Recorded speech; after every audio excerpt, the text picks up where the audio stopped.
Hi everyone, the 14th of November. Thank you for joining us on our TNT program. Appreciate your support.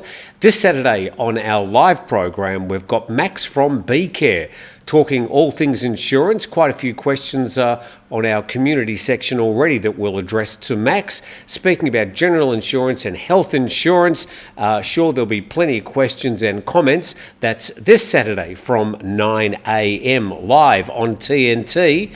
Starting today with a lot of talk about, sort of weather and air quality. We're starting up in Bangkok. In the Bangkok Post, unsafe smog covers Greater Bangkok. This was yesterday, and it says thick smog over Bangkok on Wednesday morning. I have to say the picture looks fairly clear to me. Bright blue skies and all. But the story goes, unsafe levels of fine dust blanketed most parts of Greater Bangkok on Wednesday morning, trapped by stagnant air, and expected to continue until November the 20th. And unsafe levels were detected in parts of Ang Thong, Chao Cheong Sao, Kanchanaburi, Nakhon Pathom, Nan, Saraburi and Singapore provinces. Let's check iqair.com. And we can see around Bangkok, plenty of fairly poor quality air. Starts green, which is clear, and goes to red, then into the purples, which is bad air. We can see there the big circle on the right. That's northeast Thailand. Not very good quality air there. A bit further up north, Chiang Mai, Chiang Rai, a little bit better, but still not the very clean air we'd expect up there at this time of the year. And just beyond our shores, we've got Vietnam, that's Hanoi, and certainly some of the worst quality air around Southeast Asia at the moment. And whilst we're talking about things up in the air, especially this time of the year, tomorrow is Loi Krathong, which means that the air services up into Chiang Mai and Chiang Rai are altered because of the festival. Chiang Mai Airport is adjusting its service hours during the Loi Krathong festival. This reported on the Khao English Facebook page. And this is the Yi Ping Festival between November 15 and 16. So there's 74 cancelled flights, 96 rescheduled flights, and 16 additional special flights. So the bottom line here is that if you are heading up north, just be aware that some of your flights may have been shuffled around. I would have thought both the airport and the airlines know when Loi Krathong and Yi Ping is every year, and they would just adjust their flight schedule accordingly. Now, there have been some other disruptions to flights around the region. Notably this one from the BangkokPost.com, flights cancelled to and from Indonesia's Bali due to volcanic ash. And several international airlines have cancelled flights to and from Indonesia's resort island of Bali yesterday after further eruptions of a volcano that spewed ash clouds as high as 10 kilometres and forced thousands to evacuate. Jetstar and Qantas say they've stopped flights to Bali, as well as Air Asia and Virgin. And the first eruption of Mount Luatobi Laki on November 3rd, about 800 kilometres from Bali, killed at least 9 people. So again, if you are heading to Bali, just check your flight schedule with your airline to see if that volcanic ash might be affecting your flights. And to top all that off, there's also 3 tropical storms in the South China Sea at the moment, which is very unusual for this time of the year.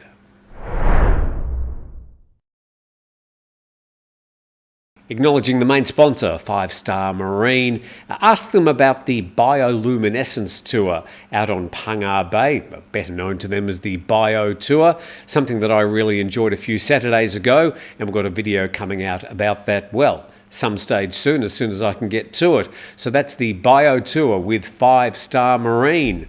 Now, a very concerning story, and this comes from the BangkokPost.com. Authorities assure Koh Pha Ngan is safe. Koh Pha Ngan, the host of the monthly full moon party, which coincides tomorrow night with the Loi Krathong festival. And it says security authorities in Suratani province have offered assurances that Koh Pha Ngan is safe, dismissing reports about a possible terror plot against Israelis on the tourist island as untrue. They were responding yesterday to the news that Israeli authorities had advised their nationals in Thailand to remain vigilant following reports that they might be targeted during the full moon party on Koh Phangan tomorrow. Israeli media outlets said the reports of a possible threat were contained in internal Thai police documents. Police reportedly have been carrying out intensive operations in response to the alerts, which were based on concrete information, according to an Israeli news site. The reports of a terror plot against Israelis on Koh Phangan were groundless, say police investigators, and the permanent secretary for the Ministry of Tourism and Sports said security agencies and provincial authorities had investigated the reports of a terror plot on Koh Phangan and found they were mere rumour-mongering without factual evidence. And yesterday, many foreign tourists were boarding ferries on Koh Samui Pier to Koh Phangan, with tourist police and patrol officers keeping a close eye on activity. So a story that I'm sure will give cause for a little bit of additional security, so just be aware that there might be a heightened security presence on Koh Phangan if you're heading there for the full moon party or Loi Krathong on Koh Phangan. So we've been following this tax on incoming money story for a while now, and it involves both foreigners and Thais. And we referred to two, additional stories from patiamail.com. Should Thai retirees escape to the Philippines to avoid income tax? And I'll put a link to this and the next story as a link in our description. There's currently much speculation about Thailand's retirees considering a move to another regional country.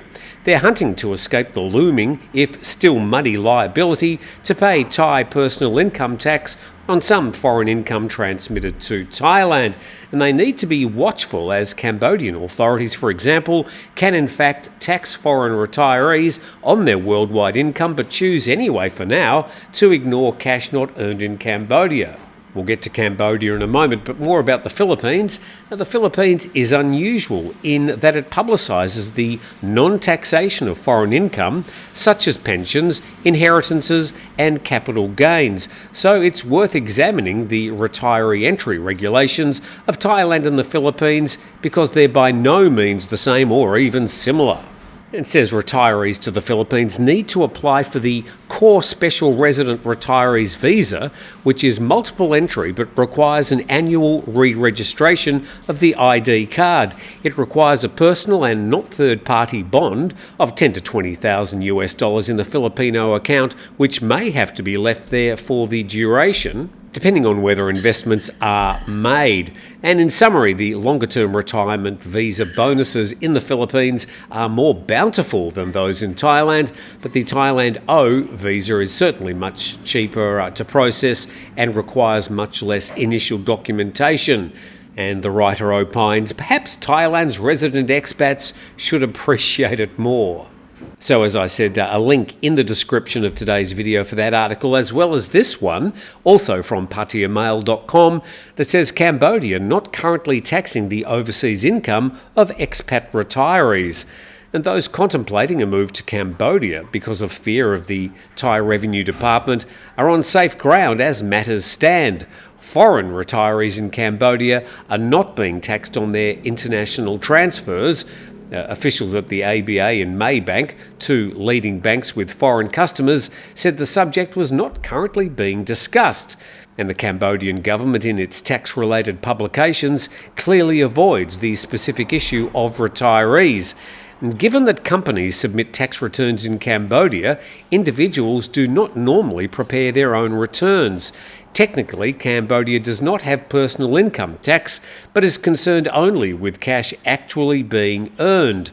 And the Cambodian retiree visa costs around $300, usually renewable, but must be based on an initial E-class 30-day visa when entering the country. And the use of visa agents is widespread, almost compulsory in fact, and very little documentation is required. And then the writer finishes by saying, of course, the pros and cons of living in Cambodia are a much bigger agenda. So just a bit more perspective about the taxation issue of incoming monies into countries around Thailand, and we'll just continue to try and bring you as much information as we can. We don't have an agenda, we don't have any links with any accounting or taxation companies, but we just do this to try and keep you up to date on a very muddy and admittedly very confusing area. Thanks for watching today. Please subscribe to the channel. We'll see you Friday.